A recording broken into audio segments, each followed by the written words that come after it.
حضرت عبداللہ ابن عمر رضی اللہ تعالیٰ عنہ کہتے ہیں کہ محبوب کریم صلی اللہ علیہ وسلم نے ارشاد فرمایا المرأۃ فی بیت زوجہا راعیۃ وہی مسئولۃ عن رعیتہا، کہ شوہر کے گھر میں زوجہ کی کیا حیثیت ہے؟ فرمایا کہ وہ اس کے گھر میں نگران ہے، راعیہ ہے، حکمران ہے، وہی مسئولۃ عن رعیتہا، سارے گھر کا حساب اس سے لیا جائے گا، سارے گھر کی نگرانی کا اس سے مواخذہ ہوگا۔ اس کو شریعت نے گھر والی حقیقت میں بنایا ہے، وہ اس گھر والے کی گھر والی ہے اور راعیہ ہے، اس کو نگران قرار دیا گیا ہے۔ تو سب سے بڑی امانت اس کے پاس کیا ہے؟ اس خامد کی نسل کی حفاظت۔ یہ سب سے پہلی ذمہ داری ہے کہ پہلے نمبر پر تو اس کی نسل حلال کی ہو، اور دوسرے نمبر پر اس کا کردار صاف ہو۔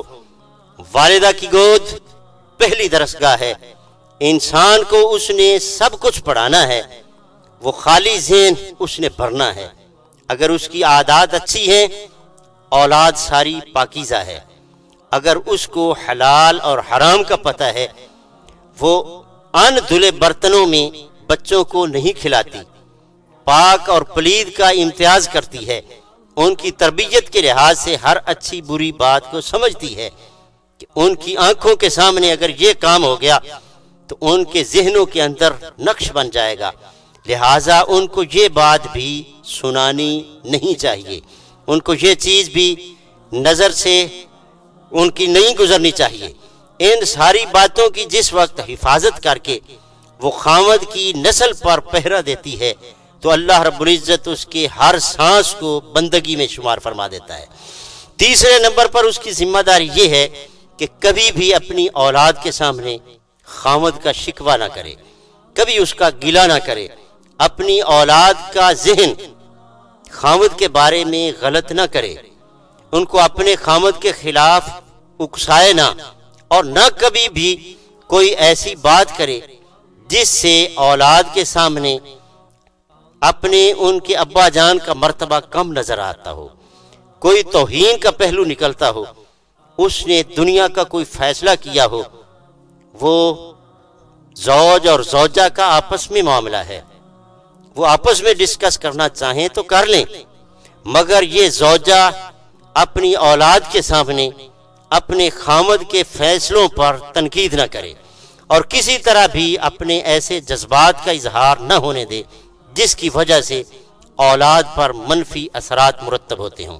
یہاں تک کہ تاجدار دو عالم صلی اللہ علیہ وسلم نے یہ واضح کیا کہ ہمیشہ بیوی کو اپنی خامد کی معیشت کا جو شعبہ ہے اس کا بھی ادب کرنا چاہیے، وہ جو کام کرتا ہے اس کام پر وہ تنقید نہ کرے، لیکن وہ حرام نہ ہو، حرام ہو تو ضرور تنقید کرنی چاہیے۔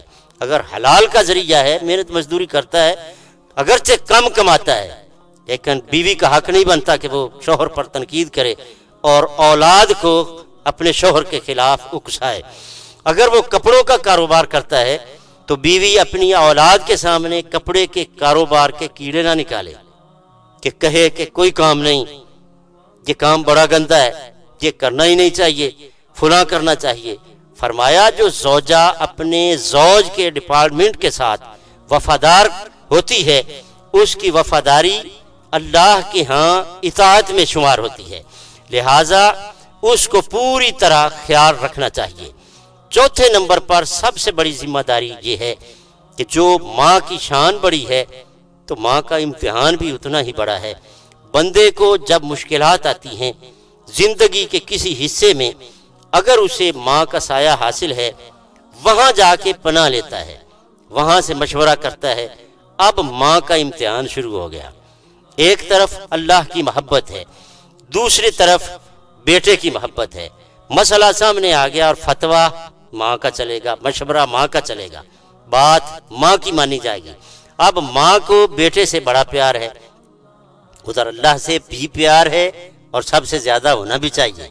بیٹا مشورہ کرنے آیا کہ یہ کام کروں یا نہ کروں، اس میں دنیاوی فائدہ بیٹے کا ہے مگر دینی طور پر نقصان ہوتا ہو، دنیا کا فائدہ تو ہے مگر آخرت کا فائدہ نہیں. بندے تو راضی ہو جائیں گے مگر مولا راضی نہیں ہوگا.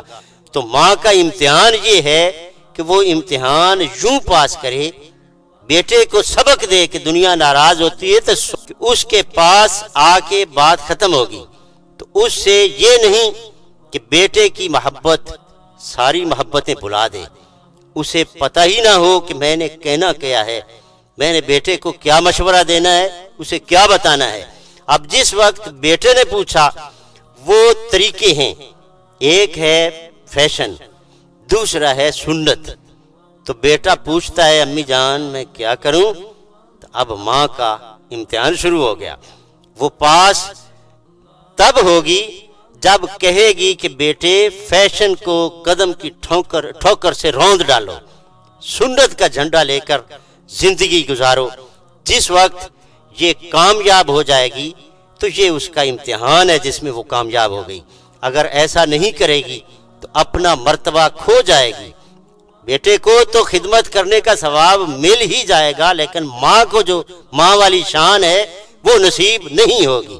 اس انداز سے اس کی عظمتوں کے سلسلے کے گر جانے کا خطرہ پیدا ہو جائے گا. تو یہ امتحان اجمالی طور پر آپ کے سامنے رکھا ہے.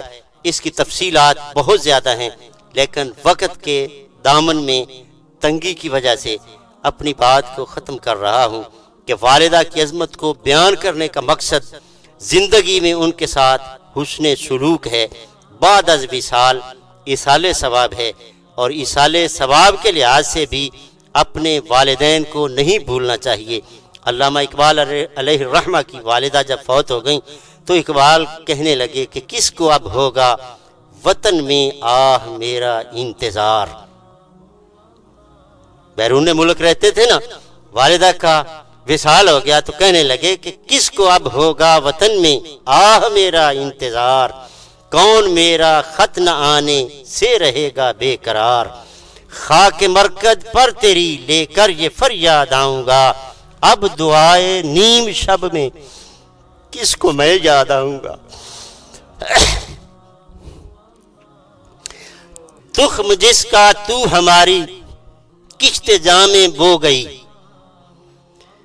تخم جس کا تو ہماری کشت جامیں بو گئی، شرکت غم سے وہ الفت اور محکم ہو گئی. کہ مائیں جو ہیں وہ اپنے دودھ میں، اپنی گٹی میں اولاد کو عقیدہ منتقل کرتی ہیں.